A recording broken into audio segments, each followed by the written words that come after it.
প্রিয় শিক্ষার্থীরা, কেমন আছো তোমরা সবাই? আশা করি সবাই খুব ভালো আছো এবং নিয়মিত পড়াশোনা করছো। আচ্ছা, একটা কথা বলো তো, পড়াশোনা কি শুধু পরীক্ষার জন্য? তুমি যদি ক্লাস 5-6-এ ভালোভাবে পড়ালেখা না করতে, তাহলে কি আজকে 7-এর পড়াগুলো পারতে, ভালোভাবে বুঝতে পারতে না। সেরকম এখন যদি তুমি ক্লাস 7-এ ভালো করে না পড়ো, তাহলে তুমি পরবর্তী ক্লাসে গিয়ে ভালো করবে, অনেক কঠিন লাগবে, সমস্যা হবে। সুতরাং তোমরা বাসায় সবাই ভালোভাবে পড়ালেখা করো। পরীক্ষা তো হবে আমাদের বার্ষিক পরীক্ষা, আর না হলেও তোমাদের পড়ালেখা খুব ভালোভাবে করতে হবে। যেমন আরেকটা উদাহরণ, তুমি যদি ছোটবেলায়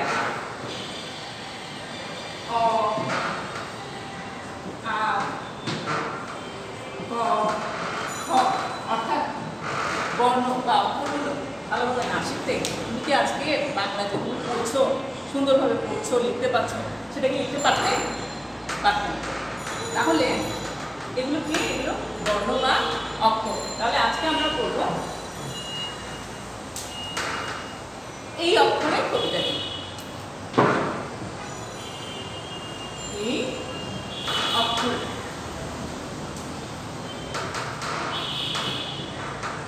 এটি লিখেছেন কবি মহাদেব সাহা।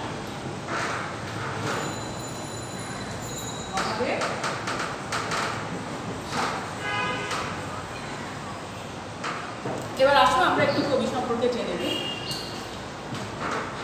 মহাদেব সাহা জন্মগ্রহণ করেছে 1944 খ্রিস্টাব্দে। কোথায় জন্মগ্রহণ করেছে? সিরাজগঞ্জ জেলায়।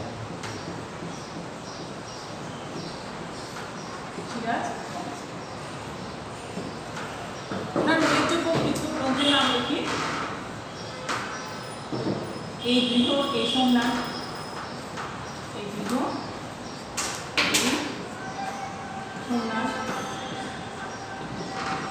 অস্তমিত কালের গৌরব, অস্তমিত কালের গৌরব, ছবি আঁকা পাখির পাখা, ছবি আঁকা পাখির পাখা, কাপড় টুকুর মেঘের টুকুর, কাপড় টুকুর মেঘের টুকুর,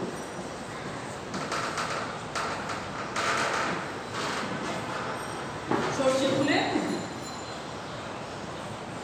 সর্ষে ফুলের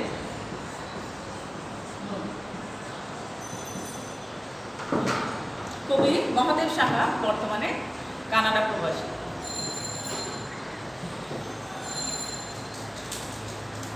আরো অনেক বই আছে না?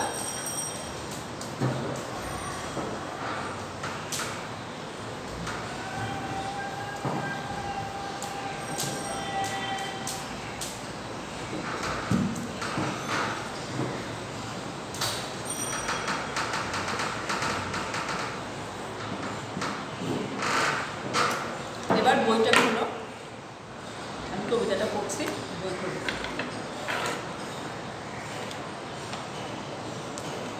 এই অক্ষর, মহাদেব সাহা। এই অক্ষর যেন নির্ঝর ছুটে চলে অবিরাম, যেন কিছু তারা দিচ্ছে পাহারা, আকাশেতে লিখে নাম। অক্ষরগুলি চাই মুক্তি, অন্তরে জাগে গান, শিখি তার কাছে অজানা যা আছে, আনন্দে ভরে প্রাণ। এই অক্ষরে মাকে মনে করে মন হয়ে যায় নদী, আর কিছু তাই পাই বা না পাই, চিঠিখানা পাই যদি। সেই উপমায় মন ভরে যায়, দেখি অপরূপ ছবি, সকাল দুপুর সুরে নুপুর বাজায় উদাস কবি। এই অক্ষরে ডাক নাম ধরে ডাক দেয় বুঝি কেউ, স্বপ্নের মতো রূপকথা যত অন্তরে তুলে ঠেউ। এই অক্ষর আপ্রিয় কর সকলের কাছে টানে, এই প্রিয় ভাষা বুকে দেয় আশা, বিমোহিত করে গানে।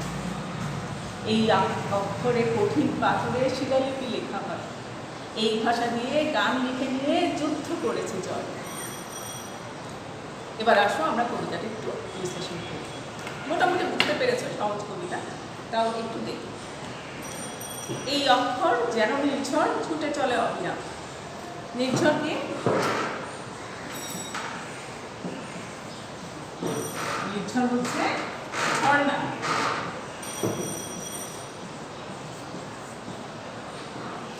ছুটে চলে অবিরাম। অক্ষর কিভাবে ছুটে চলে? আজকে যে আমরা বাংলা ভাষায় কথা বলছি, আচ্ছা এখানে একটা কথা বলে রাখো, এই কবিতায় অক্ষর বলতে শুধু বর্ণকে বোঝায়নি, অক্ষর বলতে বাংলা ভাষাকে বুঝিয়েছে। আজকে যে আমরা বাংলা ভাষায় কথা বলছি, অতীতে বলবো না? অতীতেও ছিল, আবার ভবিষ্যৎ প্রজন্মকে বাংলা ভাষায় কথা বলবেন, ভবিষ্যতেও বলবে। তবে ভাষার পরিবর্তন হয়েছে। আগে যেভাবে ভাষাটা ছিল এখন একটু পরিবর্তন হয়েছে, আবার ভবিষ্যতে হয়তো আরও পরিবর্তন হবে। কিন্তু কি ভাষাটা অতীত থেকে বর্তমান, আবার বর্তমান থেকে ভবিষ্যতের দিকে যাচ্ছে। এই যে অতীত থেকে বর্তমান, বর্তমান থেকে ভবিষ্যতের দিকে যাওয়া, সেটাকে কবি বলেছে কি ছুটে চলে। ঠিক আছে, ছুটে চলে অবিরাম।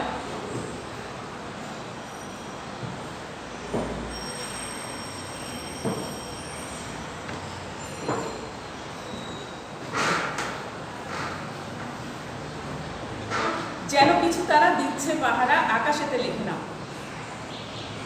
ভাষা আবার কিছু পাহারা দেয়। হ্যাঁ, ভাষা আমাদের পাহারা দিচ্ছে। কিভাবে? তোমরা জানো আমরা স্বাধীন হয়েছি 1971 সালে। ভাষা আন্দোলন হয়েছিল কত সালে? 1952 সালে। ভাষা আন্দোলন হয়েছে তোমরা সবাই জানো। তবে এই ভাষা আন্দোলনটা স্বাধীনতা আন্দোলনে কি দিয়েছিল? শক্তি দিয়েছিল, অনুপ্রেরণা দিয়েছিল। 1948 সালে যখন ঘোষণা করা হয় উর্দুই হবে পাকিস্তানের একমাত্র রাষ্ট্রভাষা, মূলত তখন থেকে স্বাধীনতা আন্দোলনের বীজ বপন করা হয়েছে। বুঝতে পেরেছ? তাহলে ভাষাটা আমাদের কিভাবে রক্ষা করছে?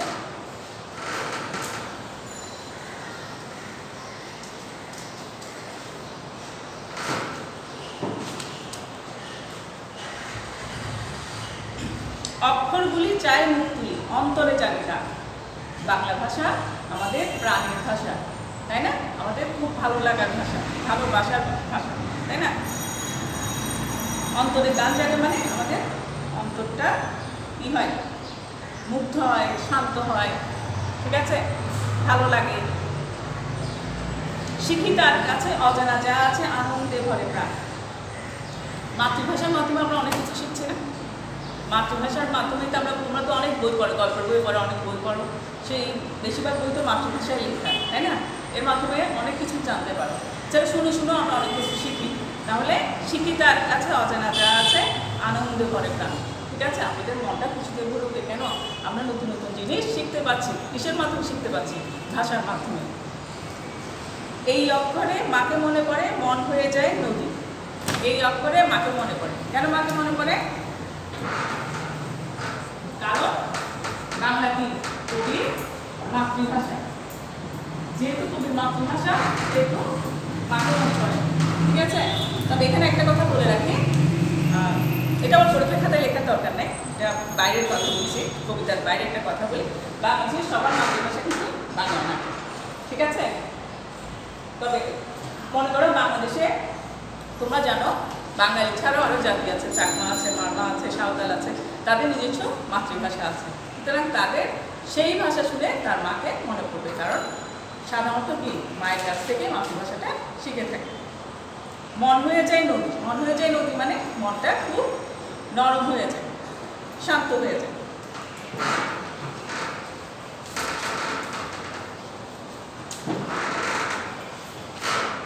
আর কিছু তাই পাই বা না পাই, চিঠিখানা পাই যদি।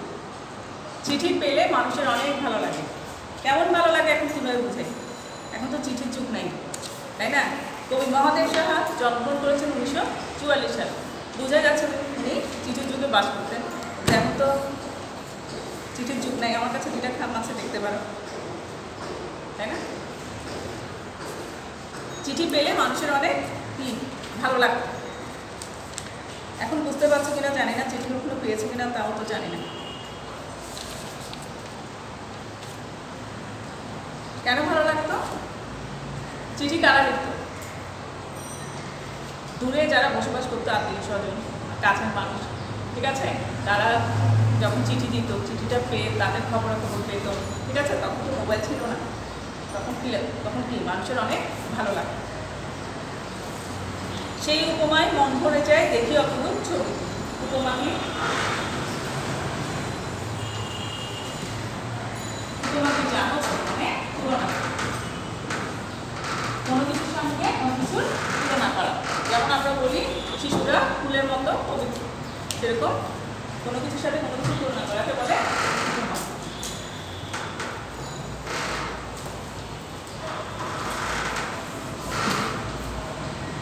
দেখি অপরূপ ছবি। মাতৃভাষা আমাদের কিন্তু চিন্তার এবং কল্পনারও ভাষা, ঠিক আছে। যখন মনে মনে কোনো কিছু চিন্তা করো, কল্পনা করো, তখন কিন্তু তুমি তোমার মাতৃভাষার মাধ্যমে করো, ঠিক আছে। এবং যখন কল্পনা করো তখন তোমার মনে অনেক ছবি ভেসে ওঠে না? সকাল দুপুর সুরের নুপুর বাজায় উদাস কবি। নুপুর তো সবাই চেনো, এবং আমাদের দেশের কবিরা যেসব কবিতা লিখেন, ঠিক আছে, কবিতাগুলো পড়ে কি মনে হয়? কবিতার ছন্দগুলো আমাদের মনে হয় যে নুপুরের মতো ছন্দগুলো পাচ্ছে, তাই না? তোমরা শব্দ থেকে কবিতা পড়েছিল হুমায়ুন আজাদের ফার্স্ট পরীক্ষায়, ওখানে কবি বলেছিলেন না কোনো কবিতা শুনে মনে হয় যে নুপুর পাচ্ছে, তাই না? এই অক্ষরে ডাক নাম ধরে ডাক দেয় বুঝি কেউ, স্বপ্নের মতো রূপকথা যত অন্তরে তোলে ঢেউ। ডাক নাম ধরে ডাকে মানুষের অনেক ভালো লাগে।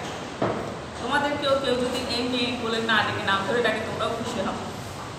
আর ডাক নাম ধরে কারা ডাকে? ডাক নাম ধরে তো আপনজনরাই ডাকে।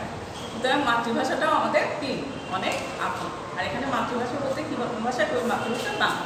আমাদের বেশিরভাগ সবার মাতৃভাষা কি বাংলা। স্বপ্নের মতো রূপকথা যত অন্তরে তোলে ঢেউ। আমি আগেও বলেছি মাতৃভাষা আমাদের স্বপ্নের ভাষা, আমাদের কল্পনার ভাষা। রূপকথা কি? রূপকথা কল্প করেছ? অনেকে পড়েছে আর রূপকথা। রূপকথার গল্পে কি থাকে? রাজা রানী, রাক্ষস খোকস, দৈত্য দানব, তাই না? এসব গল্প শুনে আমাদের কি অনেক ভালো লাগে না? গল্পগুলো আমরা কোন ভাষার মাধ্যমে পাই? বাংলা ভাষায় তো শুনে থাকি গল্পগুলো, তাই না?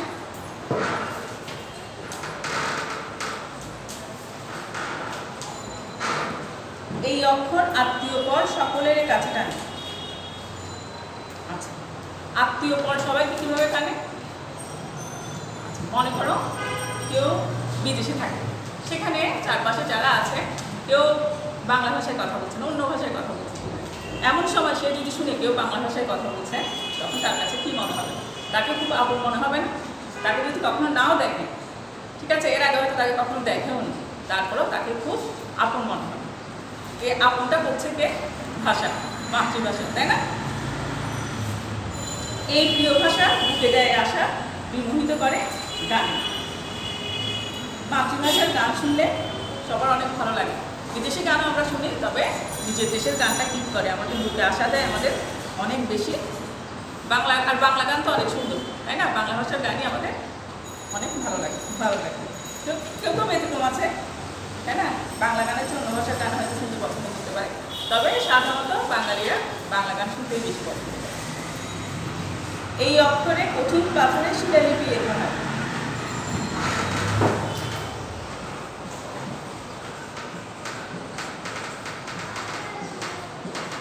শিলালিপি নাম শুনেছ? নিশ্চয়ই শুনেছ। শিলালিপি হচ্ছে লেখাকে স্থায়ী করার জন্য পাথরের খোদাই করে যে লেখা হয় তাকে বলে শিলালিপি। মনে করে আমি এখন বোর্ডে লিখছি, দেখে স্থায়ী হবে? তো এখন মুছে যাবে, মুছে দিই। আর বাংলাদেশের প্রত্নতান্ত্রিক নিদর্শনগুলো আছে না, পাহাড়পুরের বৌদ্ধবিহার, তারপরে ওয়ারি বটেশ্বর, এগুলোর কথা পড়েছে বছরের ক্লাসে। ওখানে অনেক শিলালিপি পাওয়া গেছে। শিলালিপিগুলো দেখে সেগুলো কোন সময়ে সেগুলো আবিষ্কার করতে পেরেছে। তাহলে এই ভাষা দিয়ে কি হয়? কঠিন পাথরের শিলালিপিও লেখা হয়। এই ভাষা দিয়ে গান লিখে নিয়ে যুদ্ধ করেছে যারা, ভাষা দিয়ে যুদ্ধ করেছে। ভাষা দিয়ে যুদ্ধ করা যায়? অবশ্যই যায়। তোমরা হয়তো জানো মুক্তিযুদ্ধের সময় বাংলা গান মুক্তিযোদ্ধাদের অনেক অনুপ্রেরণা দিয়েছে, শক্তি দিয়েছে। এমনকি মুক্তিযোদ্ধাদের শক্তি দেওয়ার জন্য, অনুপ্রেরণা দেওয়ার জন্য অনেক গান তখন এই গান, এই ভাষা দিয়ে আমরা অনেক কিছু তো করি, আমরা স্বপ্ন দেখি, আমরা অনেক কিছু করি, কিন্তু এই ভাষাটা কি করি, আবার এই ভাষাকে আমরা যুদ্ধও জয় করেছি। বুঝতে পেরেছ? এবার আসো আমরা একটু পাঠ পরিচিতিটা দেখি। কেমন পাঠ পরিচিতি খুব ভালোভাবে করতে তোমরা।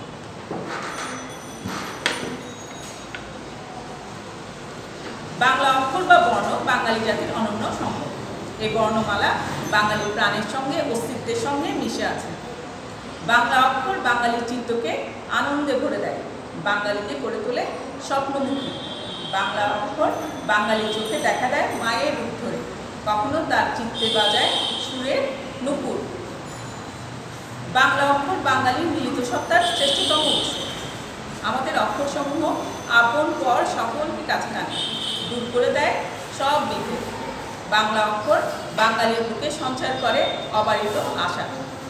আলোচ্য কবিতায় বাংলা অক্ষর তথা বর্ণমালার প্রতি কবির অবারিত ভালোবাসা ও গভীর শ্রদ্ধা প্রকাশ পেয়েছে। কবিতাটা খুব ভালোভাবে পড়বে, কয়েকবার পড়লে দেখবে কবিতাটা বুঝতে হয়ে যাবে। অনেক সহজ কবিতা। এখানে শব্দ অক্ষর টিকা আছে, এগুলো খুব ভালোভাবে পড়বে। কিছু কিছু লাইন খুব ভালোভাবে এখানে ব্যাখ্যা করে দেওয়া হয়েছে টিকার মধ্যে।